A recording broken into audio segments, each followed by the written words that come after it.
Tapia, do São Paulo, deixando boa impressão. Vou te explicar como é que funciona a possibilidade de compra desse atleta. Preciso te atualizar também sobre Gerson. O Zenit topa negociá-lo. Já estabeleceu um preço para que o negócio saia. De Oscar, com nova lesão e até 6 semanas de recuperação no São Paulo. A avaliação do custo-benefício do meia é muito ruim. Primas de mercado, bastidores, finanças e seleção brasileira. Fala aí pessoal, sou Jorge Nicola, bem-vindos a mais um vídeo do canal, sempre bom ter vocês por aqui. Sem perder tempo, pedir para deixar like, se inscrever no canal, ativar as notificações e hora de falar sobre a seleção brasileira que perdeu de novo. Depois de perder por 1 a 0 para a Bolívia e vencer a Coreia do Sul por 5 a 0, o Brasil foi derrotado na manhã dessa terça-feira pelo Japão de virada 3 a 2. O Brasil chegou a abrir 2 a 0 com gols de Paulo Henrique do Vasco e também de Martinelli, jogador do Arsenal. A virada veio toda no segundo tempo com 2 falhas do zagueiro Fabrício Bruno, a primeira delas desastrosa. Ele no segundo lance acaba desviando a bola para dentro do próprio gol. Dá para dizer que o terceiro erro, ou o terceiro gol, nasce de uma infelicidade do Hugo Souza. Daria para imaginar o goleiro do Corinthians fazendo algo melhor. Lembrando que a seleção brasileira não teve seus titulares desde o início da partida. A ideia do Ancelotti foi poupar alguns titulares e ver como outros reservas se sairiam. Depois do jogo, Fabrício Bruno explicou o lance do primeiro gol em que ele erra na saída de bola e permite que o Minamino finalize completamente livre para começar a construir a vantagem e a vitória de virada do Japão. Abre aspas por Fabrício Bruno, foi um lance de infelicidade minha. Quero pedir desculpas, mas acima de tudo ressaltar que também não é um lance que me define como jogador. Falei sobre o Fabrício Bruno que queimou seu filme no jogo de hoje. Dá pra dizer que o Hugo Souza e o Joeliton também não saem maiores do que antes dessa partida. Tenho certeza que todas essas avaliações estão sendo feitas por Carlo Ancelotti e companhia. Seleção que volta a jogar na data FIFA do mês de novembro contra 2 seleções africanas em amistosos na Europa.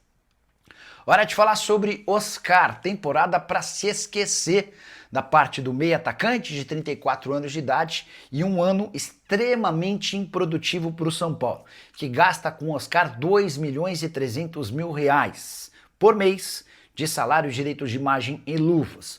O Oscar só ganha menos no futebol brasileiro do que Memphis Depay, Neymar e Gabigol. Há alguns outros jogadores muito próximos dele, como por exemplo o Saul, Samuel Lino, Jorginho, Andréas Pereira e agora Arrascaeta. Mas acima do Oscar, somente 3 jogadores de futebol no Brasil.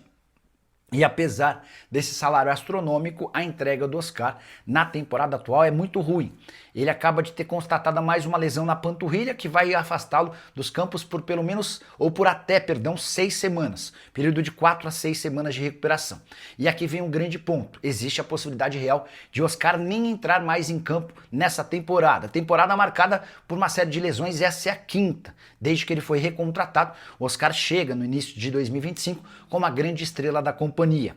Por conta das 5 lesões, o Oscar só esteve em campo à disposição do São Paulo em 38% dos jogos. Muito pouco ou quase nada para alguém que ganha do São Paulo R$1,5 milhão por mês e mais R$800.000 por mês da patrocinadora.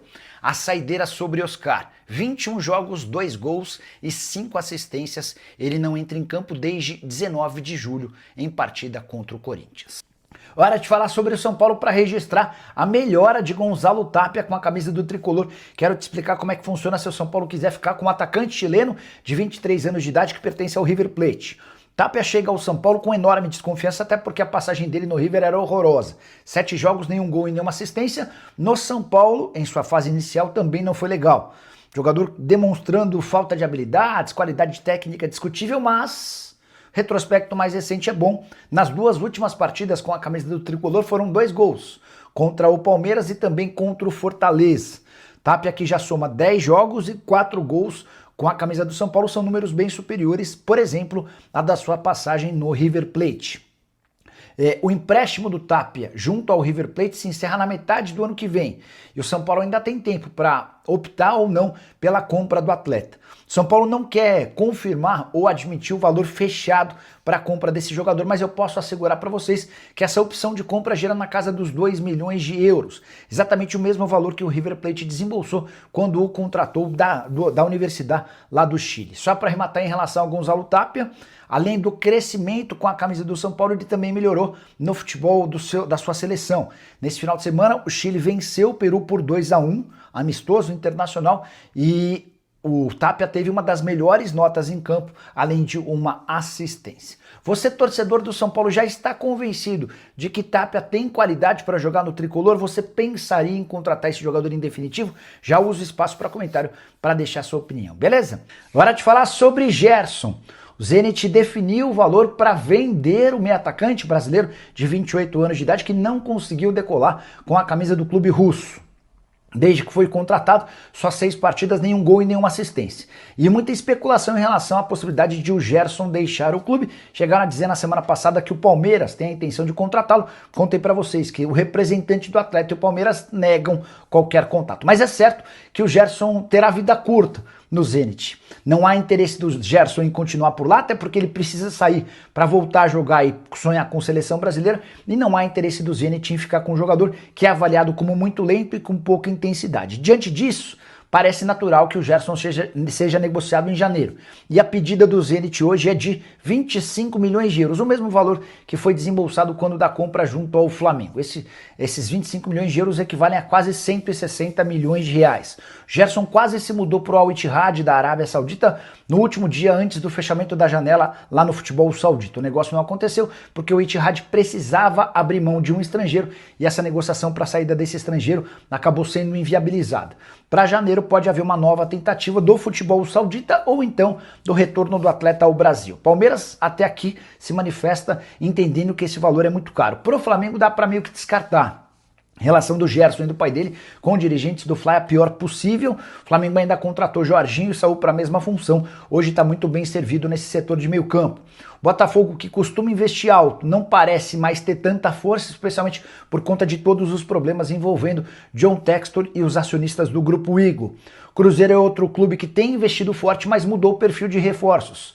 Hoje a busca se dá por atletas mais jovens. Gerson, com 28 anos de idade, dificilmente voltará ao futebol brasileiro, especialmente com essa pedida de 25 milhões de euros.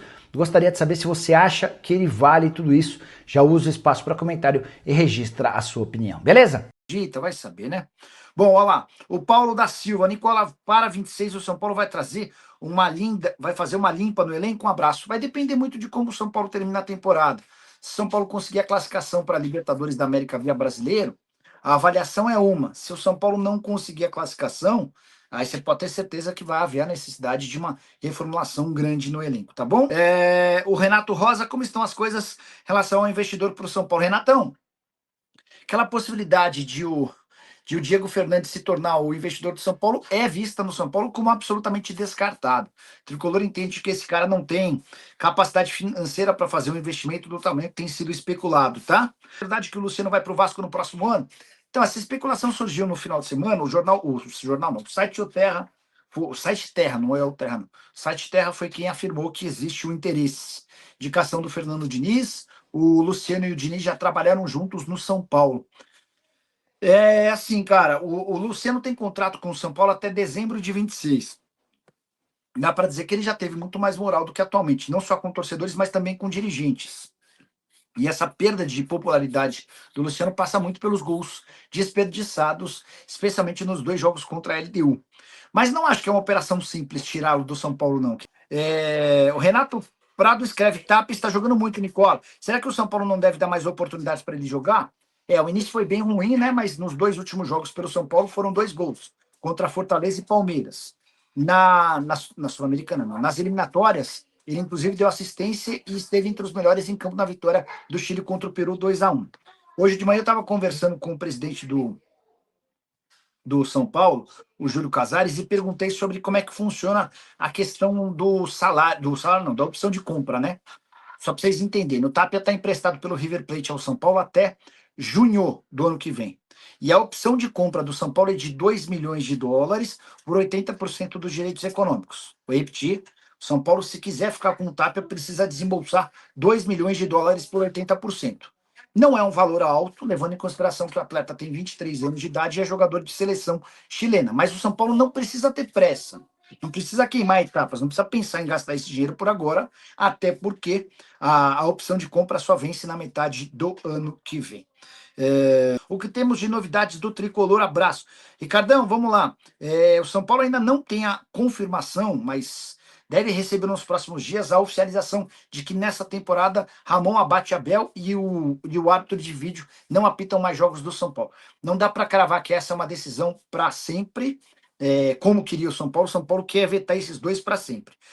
Até agora a CBF não se posicionou dessa maneira, garantindo isso, mas existe uma possibilidade real de nenhum dos dois apitar mais, pelo menos enquanto essa for a mesma comissão de arbitragem, enfim, tá rolando alguma coisa nesse sentido, tá?